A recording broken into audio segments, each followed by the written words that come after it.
नमस्कार मित्रमंडळीनो, आज आपण पोत्री या गावात आलेलो आहोत. करमाळा तालुक्यामध्ये 52 गावाच्या निवडणुका लागलेल्या आहेत.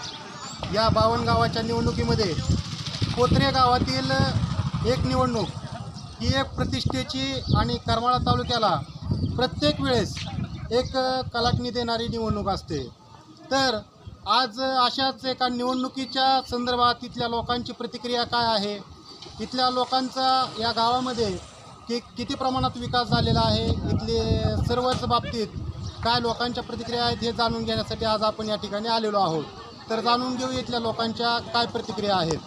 मित्रांनो, आज आपण पोत्रे या गावात आलेलो तर आहोत. या ठिकाणी तुम्ही पाहू शकता, या ठिकाणी समस्त ग्रामस्थ मंडळी उपस्थित आहेत. तर या ग्रामस्थ मंडळींना आपण त्यांच्या समस्या असतील किंवा त्यांना एकंदरीत उमेदवार कसा पाहिजे, सुशिक्षित पाहिजे, अनुभवी पाहिजे, गावाचा विकास करणारा पाहिजे, मग गावाचा विकास नेमका कसा झाला पाहिजे, या सर्व गोष्टींचं एक गावकऱ्यांच्या प्रतिक्रिया आज आपण त्यांच्याकडून जाणून घेणार आहोत.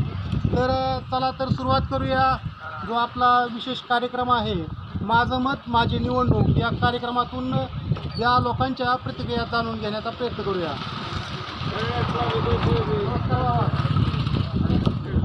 तुमचं नाव काय? आजीनाथ बनसी कडू.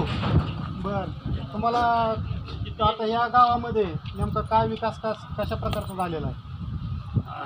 या गावाचा विकास पहिली गोष्ट रोड पाहिजे.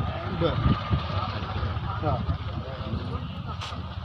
बाकी समजा जो विकास असणार म्हणजेच आता या ठिकाणी बाबांनी सांगितलं की या ठिकाणी गावाला रोड पाहिजे आणि जो गावाचा विकास तो पाहिजे, तो एक कोणताही पदाधिकारी असेल त्याने निस्वार्थपणे केला पाहिजे. तर या ठिकाणी आपल्यासोबत युवक आहेत. त्या युवकांना विचारू, तुमचं नाव काय? हर्ष दिगंबर आडाव. तुम्हाला काय अपेक्षा काय आहे? उमेदवार आपल्याला कुठलाही असलं तरी चालेल, फक्त काम करणार असं, राजकारणासाठी करणार, पुढं काम करणार. एक युवकाची प्रतिक्रिया काय आहे की गावचा विकास करणारा या ठिकाणी प्रतिनिधी असावा. तुमचं नाव काय? काय नेमकं तुम्हाला काय अपेक्षित काय आहे या निवडणुकीतून? जाणवतं त्या गावात 15-20 वर्ष झालं रस्त्या काट्याचे गावात पण अंतर्गत रस्ते नाहीत, गावाला पाण्याची सुविधा नाही, लाईटची सोय नाही आणि जनसुविधेमधून ज्या काही झेडपीतून ज्या योजना येतात, कारण गेले 5 वर्ष 2.5 वर्ष मामा जिल्हाध्यक्ष होते, त्यांच्या काळात या गावाला 5-6 लाख रुपये मिळाले. त्यातून काही पैसे त्यांनी न बुडवल्यामुळे तिथं 2,99,000 रुपये निधी ग्रामपंचायत करू शकते स्वतः. आणि वरचे जे टेंडर होतं, त्या टेंडरसाठी त्यांनी काही कागद आम्हाला दिलेले नाही आणि खालच्या लेवलला 2 महिन्यात काही उडवलेलं आहे. 2,99,000 जास्त त्यासाठी गावाचा विकास कोणता आहे 15 वर्ष आणि कुणालाच अजून काही मिळालं नाही. जी गोष्ट लोकांना लागते ती त्यांच्यापर्यंत प्रवासात पोहोचते. घरकुलं असतील, अंतर्गत रस्ते असतील, गटार असतील, गाव मूलभूत सुविधा आहेत ग्रामपंचायत, त्या काही मिळालं आम्ही मिळून घेऊ. त्यासाठी गावाने ठरवायचं की नेमकं निवडून कोणाला द्यायचं. म्हणजे आता सांगितलं की ते गावाने ठरवायचं की आपला सदस्य नेमका कसा असावा. एक त्यांचा एक सांगण्याचा प्रयत्न गावाने ठरवायचा आहे की त्यांचा सदस्य त्यांनी कशा प्रकारे निवडला पाहिजे. या ठिकाणी दुसरे सदस्य सर तुमचं नाव? बरं, तुम्ही आता या गावामध्ये जुने गृहस्थ आहात. या गावाचा पाण्याचा प्रश्न कसा आहे? सध्या या पोत्री ग्रामपंचायतीचा विचार केला तर पोत्री ग्रुप ग्रामपंचायत आहे आणि या ग्रामपंचायत शासनाच्या माध्यमातून भरपूर निधी या पाण्याचा प्रश्न खर्च झाला आहे, पण उपयुक्तता खूप कमी आहे. जलस्वराज्य प्रकल्प ह्याच्यातून राबवलेला आहे. पुन्हा अजून ह्याचा एक प्रकल्प होता, काय नव्हतं तिथे. पुन्हा वस्तुस्थिती अशी पावसाळ्यातच फक्त पाणी इथं उपलब्ध होऊ शकतं. पण तुमच्या इथं जवळच मागीचं डॅम आहे ती 10 वर्ष नव्हतं, 4 वर्ष पावसाने भरलेले, 50% निसर्गाचे भरलेले आणि 25-30% वरून कुकडीचं पाणी आलेलं. प्रामुख्याने जर प्रादेशिक बोरगाव पाणी पुरवठा जी योजना ही टेम्पररीचे म्हणजे कायमस्वरूपी ते पाणी पुरत नाही आहे गावाला. आणि जसं मागाशी मान्य केली तसं शासनाने खूप चांगल्या प्रकारे केलं आहे की 7ची 8 टाकी उमेदवारासाठी किमान 7 असावं. तर हीच अपेक्षा आहे की सुशिक्षित नागरिक आणि वेळ देणारा जर सदस्य ग्रामपंचायतीवर निवडून आला तर निश्चितच गावचा विकास होईल. पण हिथून मागची परिस्थिती अशी की ग्रामसदस्याची उपस्थित असते. मग कमीत कमी ग्रामपंचायतीसाठी वेळ देणारा सदस्य निवडून यावा आणि तो सुशिक्षित असावा. एकंदरीत त्यांचं म्हणणं आहे की गावाच्या विकासासाठी झटणारा व्यक्ती असावा, गावाला वेळ देणारा, गावाच्या विकासासाठी झटणारा व्यक्ती असावा. उमेदवार जाधव साहेब बोला की तुम्ही. रघुवीर बबन जाधव, वार्ड नंबर 3 उमेदवार. तुम्हाला या गावामधनं नेमकं आता तुम्ही उमेदवार आहात का? इच्छुक उमेदवार आहात. बरं, काय नेमकं तुम्ही या गावाच्या आता जर तुम्ही या निवडणुकीला उभारला तर काय लोकांना काय आश्वासन द्याल? आश्वासन म्हणजे ज्या गावासाठी किंवा ग्रामपंचायतीसाठी ज्या लागणार सांगितलं प्रसक्तीकरण सांगितलं ज्यापैकी जनतेला वेळ देणारा सदस्य असावा. त्यासाठी तुम्ही किती प्रमाणात गावात राहणारा सरपंच असावा. कटिबद्ध किती राहणार? आम्ही त्यांच्या म्हणजे पाणी मिळते का नाही त्यांची जी मागणी आहे किंवा त्यांचं जे मत आहे त्या मतासाठी 100% कटिबद्ध राहतो. आणि गावाच्या पाण्याचा प्रश्न कसा सोडवायचा प्रयत्न कराल? गावच्या पाण्याचा प्रश्न ज्या ठिकाणी एक पाण्याचा कायमस्वरूपी स्रोत आहे सुटला नाही त्या स्रोतापासून पोत्री गावापर्यंत पाणी आणण्याचा प्रयत्न राष्ट्रीय पेयजल योजनेच्या अंतर्गत पाणी आणण्याचा प्रयत्न आम्ही अवश्य करू. पण या ठिकाणी मित्रांनो पोत्रे गावापासून कानोळा नदी इथून जाते. पूर्वीचं जर हे गाव म्हटलं तर एक सुपीक बागायत हे गाव होतं, पण काही कारणास्तव या गाव आता सध्या नापीक म्हणा किंवा बागायत राहिलेलं नाही. मग इतर काही कारणं असतील ते आपण इथे जे काही जुने जाणते व्यक्ती असतील त्यांच्याकडून आपण ते जाणून घेण्याचा प्रयत्न करूया. तर या ठिकाणी कानोळा नदी इथून वाहते आणि पाण्या आधीची हे गाव भरपूर संपन्न काय झालं, पाऊसच कमी होतोय आणि मांगी तलावाला उचल पाण्याला परवानगी घेतल्यापासून खालचं बागायत क्षेत्र संपुष्टात आलं आणि त्याच्यामुळे बी पाणी येत नाही आणि पाऊस बी ह्या पट्ट्यात कमीच होतोय 10-15 वर्षापासून. त्याच्यामुळे प्यायचे बी अडचणी येतात आणि साऱ्याच पाण्याचं प्रमाण वाढले. आणि आम्ही जर आम्हाला लोकांनी निवडून दिलं तर कामून पाईपलाईन पाण्याची करून कायमस्वरूपी पाणी द्यायचं आम्ही नियोजन करू. 25 वर्ष सरपंच होते त्यांचे वडील, काहीच केलं नाही. तो मी सगळं पाईपलाईन केली गावातली. तुम्ही सगळ्यांनी पाईप जोडलेत त्याला. सगळ्या गावात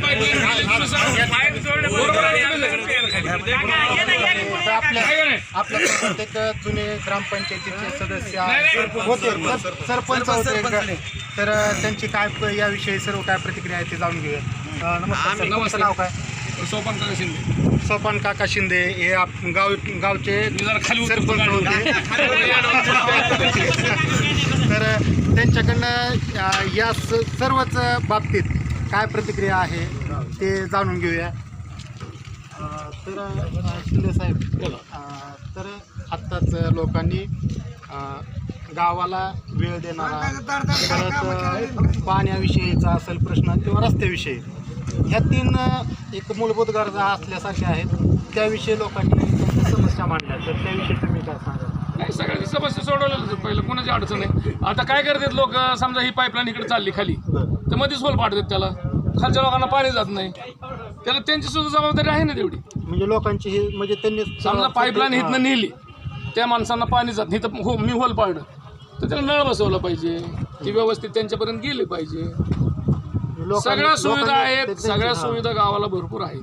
पण त्याचा वापर व्यवस्थित करत. निसर्ग अडचणीत आणतोय पाऊस आणि पाण्याचं तर काही निसर्गामुळे काही इलाज पण नाही चालत. समजा ज्यावेळेस पाणी टँकमध्ये पाणी असेल किंवा पाऊस भरपूर असेल त्यावेळेस पाणी मिळतच ना. आता या ठिकाणी मांगी तलाव भरलेला आहे, हां तर त्या पाण्याचा या ठिकाणी कशा प्रकारे वापर नाही पाणी चालू आहे, पाणी चालूच आहे आता, चालू आहे वाटत आपल्याच पाणी. मग गावच्या रस्त्याचा जे प्रश्न मांडला होता गावकऱ्यांनी, हां कुठल्या गावच्या रस्त्याचा प्रश्न त्यांचा? म्हणजे आता गावाला इथे चांगल्या प्रकारचे रस्ते पाहिजे म्हणत होते, हां. मग त्याविषयी काय सांगायचं? नाही होतील ना रस्ते चांगले, पहिले बी झालेले आहेत, होतील. ज्यांनी कुणी प्रश्न मांडलाय त्यांनी कुणी मांडलाय त्यांना समोर बोलवा. माझ्या गावाच्या रस्त्याचं पाण्याचं आम्ही समोरासमोर बोलू की आम्ही तुम्ही काय केलं ह्याच्या अगोदर हे विचारू की आपण. तुम्हाला कोणी मांडलं की नाही रस्त्याचा प्रश्न, पाण्याचा प्रश्न, ज्यांनी मांडलाय त्यांना बोलव ना समोर, आम्ही समोरासमोर दोघं बोलू की आम्ही. बरं अवश्य. तर या ठिकाणी एक गावचे सरपंच जे होते त्यांनी सांगितलेलं आहे, म्हणजे जनतेला त्यांनी सांगितलेलं आहे की त्यांचे जे काही प्रश्न असतील ते त्यांनी स्वतःहून समोर यावं, त्यांनी आम्हाला त्या प्रश्न सांगावे, आम्ही ते प्रश्न सोडवण्यासाठी कटिबद्ध आहोत, त्यांच्या प्रश्नाचं निरसन करण्यासाठी आम्ही तत्पर आहोत असं त्यांनी सांगितलेलं आहे. तर या ठिकाणी दुसरे सदस्य आहेत, नाही म्हणजे गावचे सदस्य ग्रामस्थ, तर तुम्हाला याविषयी आम्हाला तिकडं मंजूर होऊन रस्ता आला असं वाटतं. आता ही चालू ग्रामपंचायत लागलेली आहे, गावकऱ्यांनी सर्वांनी बसून ग्रामपंचायती बिनविरोध काढावी. आणि दुसरा विषय म्हणजे बिनविरोध काढून पण ह्याच्यामध्ये जे सदस्य आहेत ते सुशिक्षित घ्यावेत, गावासाठी झटणारे घ्यावेत, गावाचे म्हणजे अडचणी सोडवणारे घ्यावेत. मला एवढंच वाटतं. बिनविरोध ग्रामपंचायत करणे ही शासनाने एक चांगल्या प्रकारे जी बिनविरोध ग्रामपंचायत होते त्यासाठी चांगल्या प्रकारचे बक्षीस असतील किंवा इतर सर्व काही योजना असतील गावाच्या विकासासाठी बऱ्याच प्रकारच्या योजनाही त्यात इन्क्लूड केलेल्या आहेत. तर बिनविरोध जर या ठिकाणची ग्रामपंचायत झाली तर अवश्यच या ठिकाणी सर्वच लोकांना आनंद होईल. सरपंचांनी सुद्धा आता सांगितलं जर ग्रामपंचायत बिनविरोध होत असेल तर एक चांगलीच आनंदाची गोष्ट आहे, चांगलीच आनंदाची गोष्ट आहे. तर आणखी प्रतिक्रिया या ठिकाणी ग्रामस्थ आहेत त्यांची प्रतिक्रिया जाणून घेऊया. तर या निवडणुकीविषयी तुम्हाला काय अपेक्षित काय? आत्ताच आमचे मित्र बाळासाहेब वाळस्कर यांनी जो मुद्दा मांडला ते जर सर्व ग्रामस्थांनी जर एकत्रित येऊन गावाच्या विकासात्मक दृष्टिकोनातून जर विचार केला असता तर शासनाचं जे काही अनुदान आहे म्हणजेच बिनविरोध ग्रामपंचायत जर काढली असती, गावाच्या विकासाला गावाच्या 4 तारखेपर्यंत टाइम पण आहे. जर सर्वांनी एकत्रित येऊन आणि आमच्या गावामध्ये तसं काही म्हणजे गटतट बाजूला ठेवून सर्व एकत्रित येणारे म्हणजे नेते आहेत. म्हणजे मला असं म्हणायचं की कुठलाही गटतट न ठेवता गावाचा विकास हाच आपण सगळ्यांनी उद्देश ठेवून जर एकत्रित येऊन जर अजूनसुद्धा वेळ गेलेला नाही तर आत्ताच त्यांनी सांगितलं की एक सुशिक्षित जेणेकरून गावाचा विकास करणारा नेता या ठिकाणी म्हणजे आपल्या ग्रामपंचायतीच्या माध्यमातून वरती पाठवावे हीच माझी अपेक्षा आहे. तर मित्रांनो आजपर्यंत बऱ्याच ग्रामपंचायतीच्या निवडणुका झाल्या असतील तर एक प्रत्येक ग्रामस्थ असतील ती समस्या मांडत असतात आणि त्यांच्या अडचणी मांडत असतात. पण या ग्रामपंचायतीमध्ये बरेचसे ग्रामस्थ असे आहेत की बिनविरोध ग्रामपंचायत करण्याकडे बऱ्याच नागरिकांचं म्हणणं आहे. तर ती बिनविरोध ग्रामपंचायत करण्यासाठी पुढाकार कोणत्याही जुन्या जाणत्या व्यक्तीने पुढाकार घेणं गरजेचं आहे. आणि ग्रामपंचायत जर बिनविरोध झाली तर येणारा विकास निधी आहे तो गावाच्या विकासासाठी वापरला जाऊ शकतो, हेही तितकंच खरं आहे. जर आणखी कुणाला त्यांच्या प्रतिक्रिया मी अंगद देवकरे स्वतः उमेदवार आहे. बरं जर सगळ्या ग्रामस्थांनी जर विचार केला बिनविरोध करायचा, मला हा सदस्य करू नका, बरं मी स्वतः फॉर्म माघारी काढतो, पण पूर्ण गाव बिनविरोध करा. मला सदस्य नको, पण तुम्ही तुमच्या सगळ्या गावाच्या विकासासाठी मी माझा फॉर्म काढतो आणि गाव बिनविरोध करा. कारण गावाची भौगोलिक दृष्टी एवढी चांगली, 2 कॅनल, मध्ये नदी, वर तळं, आणि गावाचा विकास करायसाठी गावात कधीच गटतट किंवा एकाचा हेवे दावे अजिबात नसतात. पण गावाचा आलेला निधी महागारी जर जात असेल ज्या ग्रामपंचायतचा निधी आलेला महागारी जर जात असेल तर त्याच्यासाठी सुशिक्षित आणि यंग जनरेशनचं उमेदवार ग्रामपंचायतला असावा अशी माझी इच्छा आहे. आणि मी स्वतः फॉर्म मागे घेतो. मी आता आवाहन करतो सगळ्यांनी देखील, मी स्वतः माझा फॉर्म माघारी घेतो, पण गाव बिनविरोध करा ही माझी अपेक्षा आहे. गाव म्हणलं तुम्हाला ठेवायचं तर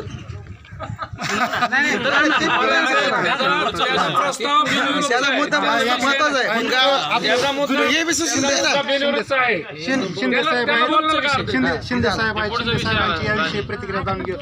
शिंदे साहेब, आमचं काही म्हणणं नाही, सगळ्यात 100% बिनविरोध करा. काही आमची काही अडचण नाही. सगळ्या मुलांची इच्छा असेल तर आमची काहीच अडचण नाही. आम्ही त्यांच्या बरोबर सगळे या ठिकाणमध्ये पुढाकार मग घ्यायसाठी कोण घेईल? काय सगळे आम्ही सगळ्या पार्टीतले घेऊ. जेवढे गट तट आहेत त्यांना आम्ही सगळेजण मिळून बसून घेऊ. आमची काय सुद्धा इलेक्शनच लावा अशी अजिबात इच्छा नाही. आणि त्याला गरज बी नाही. खर्च होतो त्याला, एकमेकाचे मन दुखवतात, भयंकर बेकार परिस्थिती. काय त्याला त्यांच्या सहमत आहे आम्ही. आमची काय अडचण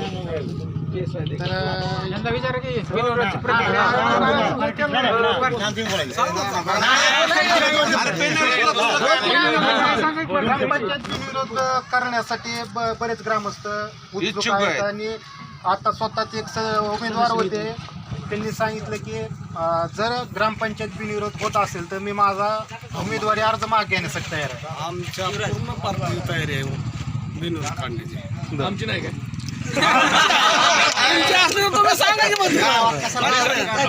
मी सांगितलं पहिलं तुझ्याबद्दल सांगितलं. सरपंच शिंदे साहेबांनी मला सांगितलेलं आहे की माझी ही पूर्णपणे इच्छा आहे. इथं यंग जनरेशन आहे, आपण त्यांची प्रतिक्रिया जाणून घेऊया. निवडणुका चालू आहेत. ही बिनविरोध करण्याच्या सर्व हे आहे, अपेक्षित आहे. सर्वच म्हणजे बिनविरोध झाली पाहिजे. काय म्हणायचं? नाही, बिनविरोध व्हायच पाहिजे ना. कारण की गावाला इलेक्शन लागले की तोटाच आहे प्रत्येक माणसाला. त्यामुळे बिनविरोध काढायला होतो हे दावे वाढते आणि भांडणं होत काय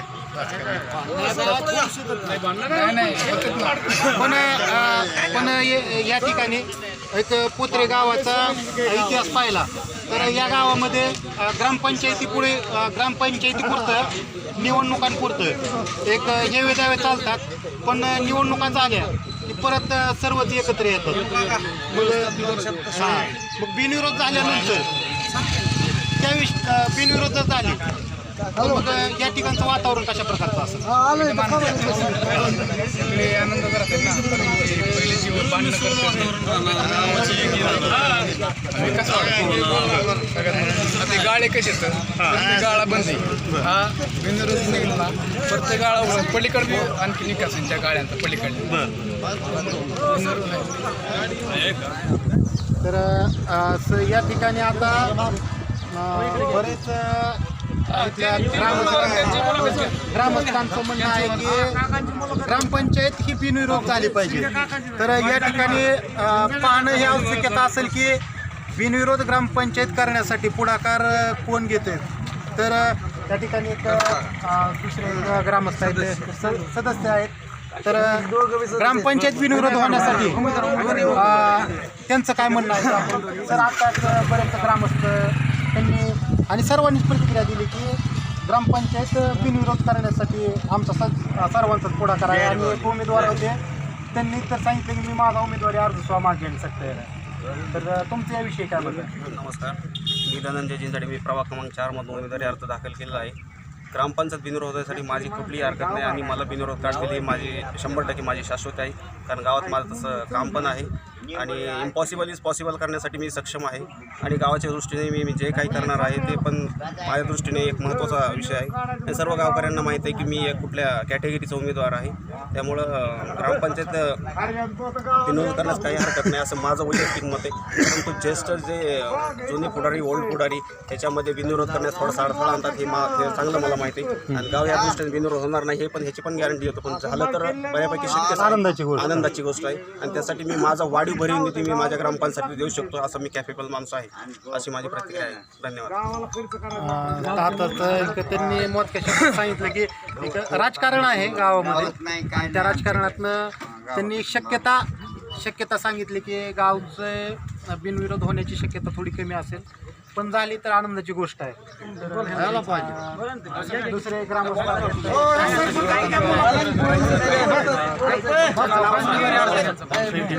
भाऊसाहेब चिंचाडे तर होण्यासाठी सगळ्यांचाच प्रयत्न असावा आणि बिनविरोध व्हावा आणि चांगलं गावाला सरपंच लावावा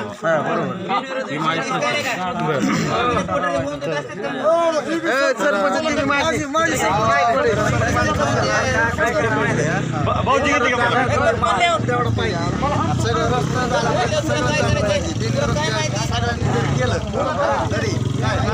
सगळं रोड ही केलं या ठिकाणी बिनविरोध ग्रामपंचायतीचा जो विषय आहे तो या ठिकाणी बऱ्याचपैकी चर्चेला आलेला आहे. तर या ठिकाणी जे आता यांनी काय सांगितलं दत्ता साळुंके बिनविरोध होऊन द्या. बिनविरोध झाल्याला काय अडचण नाही, कुणाची नाही. सगळे सहमतीने सगळ्या पार्टीची माणसं बसून सगळ्यांच्या गावात आपल्या वस्त्यांचा सगळं रस्ता व्हावं, मंजूर आलेला सगळं व्हावं, महागारी जाऊ नये ती निधी आलेला ही माझी ही कुणी व्हावं सरपंच त्याचं काय म्हणणार नाही की हे झालं ह्या पार्टी झाला त्या पार्टी झाला.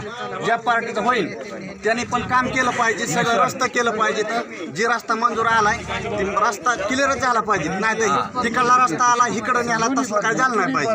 तर बिनविरोध होईल रस्ता केला नाही पाहिजे. त्यांचं म्हणणं आहे की गावाच्या विकासासाठी जी बिनविरोध ग्रामपंचायत होईल तो कुठल्याही पार्टीचा असेल, पण गावाच्या विकासासाठी ते सर्व काही सरपंच असेल सदस्य असेल त्यांनी झटलं पाहिजे असं एकंदरीत त्यांचं म्हणणं आहे. सर्व तुमच्या समस्या ह्या गावाच्या समस्या सुटल्या पाहिजेत असं त्यांचं म्हणणं आहे. त्या पार्टीचं त्या पार्टीनं त्याचं श्रेय घेऊ नये असं त्यांचं म्हणणं आहे.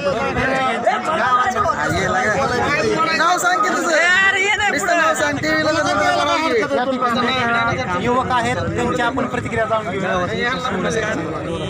शिवाजी जाधव पुत्रेगावचा ग्रामस्थ आहे. आम्ही राष्ट्रवादीच्या माध्यमातून पॅनल उभं करायचं नियोजन केलं होतं, पण काही तांत्रिक अडचण असतील किंवा काही गोष्टीमुळे आम्ही थोडंसं मागं सरलं. तरी आमचे 2 ते 3 उमेदवार आमचे अजूनही आहेत.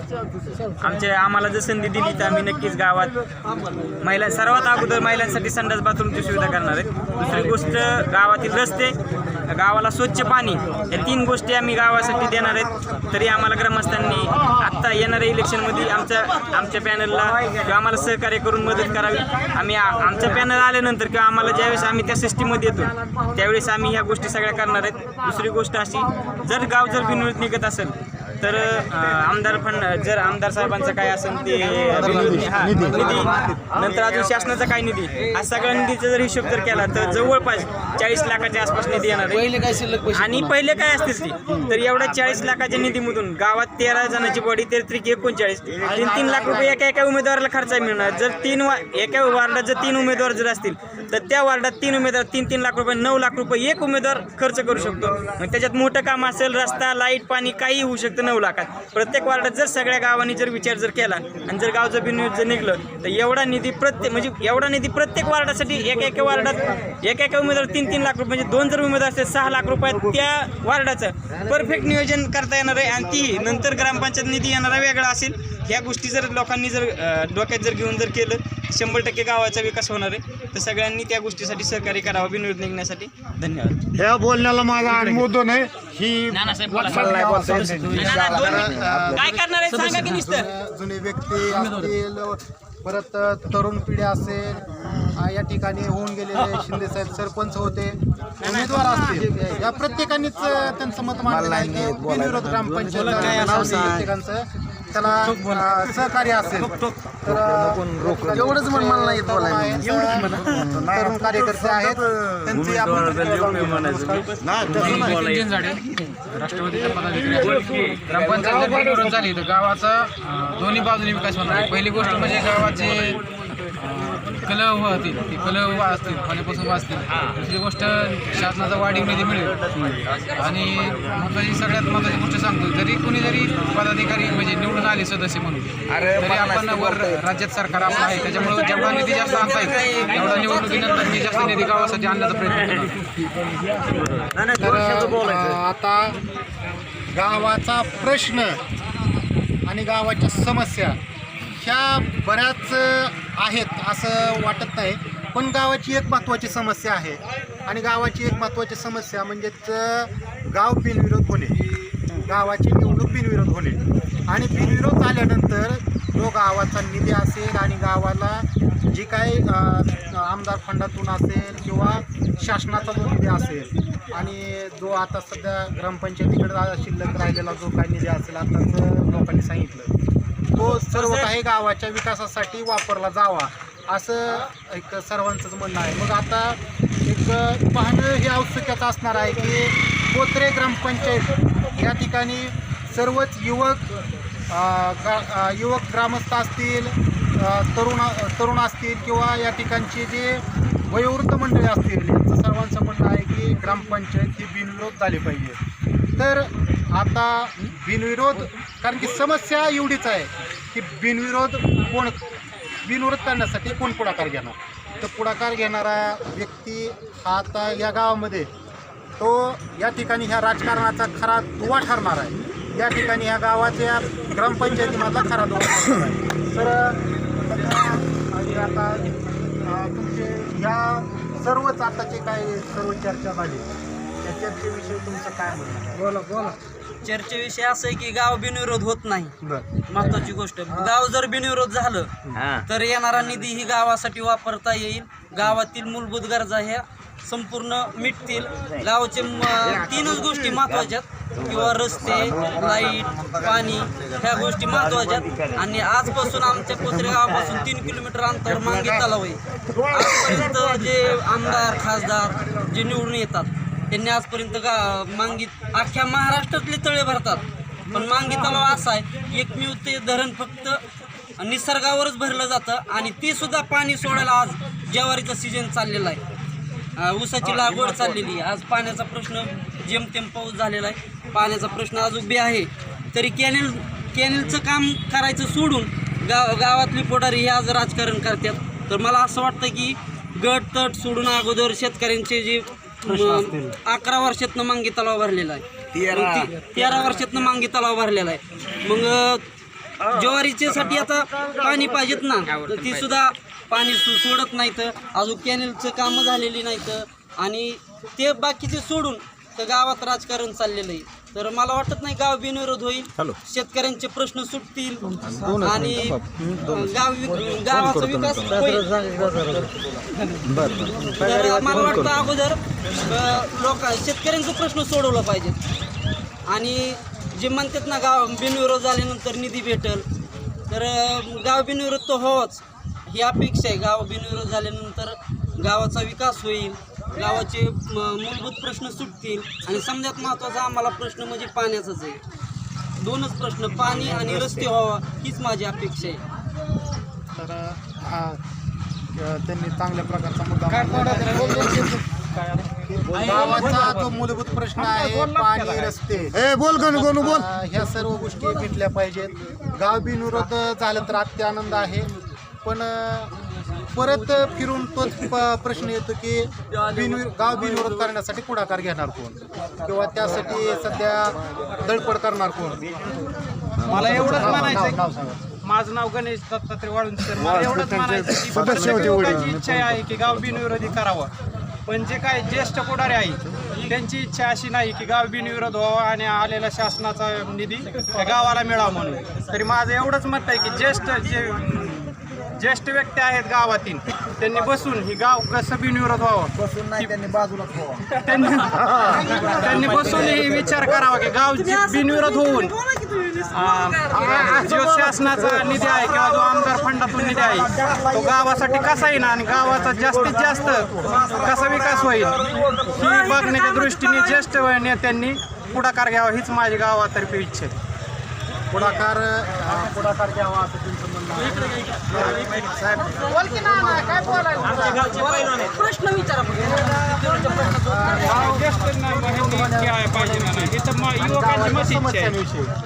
लोकांचे म्हणणं आहे की मग समस्या तर कुठल्या पाहिजे, गाव पण बिनविरोध पण झालं पाहिजे. मग या सर्व घडामोडींविषयी तुम्हाला काय म्हणायचं? गाव घडामोडी होण्यासाठी ही जे ज्येष्ठ मंडळी आहे यांनी सगळा पुढाकार ह्या पोरांच्या हातात द्यावा, ह्या पोरांनी कारभार करावा, ह्यांनी सर जेवढी म्हातारी जेवढी पोडरे आहेत त्यांनी आपलं घर सांभाळावा ही आमची इच्छा आहे. त्यांनी दुसऱ्याचे घर सांभाळून आहे असं ह्या पोराला उचल त्या पोराव घाल त्या पोराला उचल त्या पोराव घाल असं करू नये. आणि गाव बिनविरोध व्हावा ही सगळ्यांची इच्छा आहे. कारण का भांडणं तकतकी ही काय होऊ शकत नाही बिनविरोध झाल्यावर, परंतु ही होऊन देत नाहीत. कारण का ह्या म्हाताऱ्या माणसांना नुसते ह्या घरचा टेंबा त्या घराला त्या घरचा टेंबा त्या घराला लावण्याशिवाय काय आलं नाही आणि त्यांना काही येणार बी नाही. आणि गावाचा विकास तर बिलकुलच नाही. त्यांनी बरं कवाही ग्रामपंचायतला निवडून बी आली नाही, त्यांचं कवा अर्ज नाही. कारण का मी आता माझं वय 47 आहे, तेव्हापासून मी अजून मेंबर सुद्धा नाही कवा गावात. पण ह्यांना पेटवा पेटविषयी काय आलं नाही आणि ह्यांनी ही न करण्यासाठी त्या युवकांच्या ताब्यात सर गाव द्यावा. बसून व्यवस्थित त्यांनी सगळं बिनविरोध काढावा. आलेला निधी सगळा कोणी घरापतवर रस्ता करायचं नाही, कोणी काय करायचं नाही, ह्याच्यासाठी आपले युवकांच्या ताब्यात द्यावा ही आमची विनंती आहे. 47 वर्षाचे आपले या ठिकाणी ग्रामस्थ होते. त्यांनी सांगितलं आहे की युवकांच्या हातामध्ये सर्व काही ही ग्रामपंचायत सत्ता आहे द्यावे. नवनाथ साहेबराव जिंगाडे. बरं, आत्ता या ठिकाणी सर्वच ग्रामस्थ असतील, तरुण युवक वयोवृद्ध या सर्वच आणि उमेदवारांनी सुद्धा सांगितले की ग्रामपंचायती बिनविरोध झाली आमचा पाठिंबा असेल. आणि चक्क एका उमेदवारांचं सांगितले की ग्रामपंचायत बिनविरोध असल्याचं माझा उमेदवारी अर्ज करण्यासाठी मी तयार आहे. तर या सर्व घडामोडीविषयी आणि गावाच्या विकासाविषयी तुम्हाला काय सांगतो? गावची ग्रामपंचायत बिनविरोध झाली तर सर्वांचाच फायदा आणि त्यात योग्य माणसं निवडून याची आमची अपेक्षा आहे. आता इथून मागं जी 20-10 वर्षे बघतो आम्ही, 15 वर्षे काही गावात एक ठोस काम झालेलं नाही आमच्या गावात. आता उमेदवार निवडताना बिनविरोध जरी झालं, त्या माणसाला काम करण्याची इच्छा असावा, त्याला वेळ असावा. निदान गावासाठी 2 तास तरी त्यांनी दररोज दिले पाहिजेत. आपल्या नाक्यावर बसून किंवा काय करून होत नसते. पंचायत समितीत जायला पाहिजे, लोक काय करते ही बघितलं पाहिजे. दुसरा सरपंच काय करतो त्यांच्या गावासाठी, आपल्या गावासाठी काय करता येईल ही बघितलं पाहिजे. आणि ज्याला वेळ आहे, ज्याला सेवा करण्याची इच्छा आहे, त्यांनीच लोकांनी यात पडावा आणि यावा. नक्की पद घेऊन किंवा खुर्ची गुतून गावाचा विकास कुठलाही झालेला नाही. 10-20 वर्ष झाले या गावात एकही काम झालेलं नाही. हां, त्यामुळं आता बिनविरोध जरी झाला तरी निवडताना माणसं बिनविरोध आता ज्यावेळेस बिनविरोध झाला तर माझा माघारी घेण्यास तयार आहे. पण ग्रामपंचायत बिनविरोध करण्यासाठी आता जे लोक म्हणत आहेत, मग आता तुम्ही या ठिकाणी ज्येष्ठ आहात, मग आता सर्व बसून या ठिकाणी जे मंडळी तुम्ही निवडचाल ते सुशिक्षित आणि गावासाठी निवडणार. मग त्यासाठी गावाचा विकास गावाबद्दल तळमळ पाहिजे, आपल्या गावासाठी काय म्हणजे पाहिजे. तुमच्या मार्गदर्शनाखाली त्या गोष्टी होणार. असं झालं तर नक्कीच आपण ही आशा ठेवू की गावाचा विकास आणि गावाची जी सर्वच लोकांची एक अपेक्षा आहे की गाव बिनविरोध झालं पाहिजे. करतो तुम्हाला 5 मिनिटात झालं तर एक चांगलीच आनंदाची गोष्ट आहे. तर मित्रांनो, आज आपण पोत्रे गावामध्ये जे माझं मत माझी निवडणूक या कार्यक्रमातून लोकांच्या प्रतिक्रिया असतील किंवा निवडणुकाविषयी जे काय त्यांचं म्हणणं होतं की ग्रामपंचायतीच्या काही समस्या असतील, समस्या काही या ठिकाणी मोजक्यात होत्या. रस्ते पाणी किंवा इतर ज्या काही थोड्याफार समस्या असतील त्या समस्या. आणि सर्रास या ठिकाणची एक महत्त्वाची समस्या म्हटलं तर ग्रामपंचायत बिनविरोध होणे ही एक या ठिकाणी महत्त्वाची समस्या जाणून आलेली आहे. आणि जे प्रतिनिधी निवडून येतील त्या प्रतिनिधींनी या ठिकाणी गावाच्या विकासासाठी झटणे हा एक त्यातला एक महत्त्वाचा मुद्दा या ठिकाणी सर्वच लोकांनी मानलेला आहे. तर आता ही ग्रामपंचायत पोत्रे ग्रामस्थांच्या ज्या अपेक्षा आहेत बिनविरोध ग्रामपंचायत होणे यासाठी आता आपल्याला निदान काही दिवसांचा अवधी आहे आणि वेळ आहे की ग्रामपंचायत बिनविरोध होती का. या ठिकाणी जे सकाळची थंडी आणि ह्या निवडणुकाची गरमी ही आता तापत जाणार का थंडी वाढत जाणार ही पाहणं या ठिकाणी निदान नक्कीच एक औत्सुक्यता असेल तर मित्रांनो येणारा काळ या गावासाठी चांगला असावा आणि बिनविरोध निवडणुकीचा असावा हीच अपेक्षा. धन्यवाद.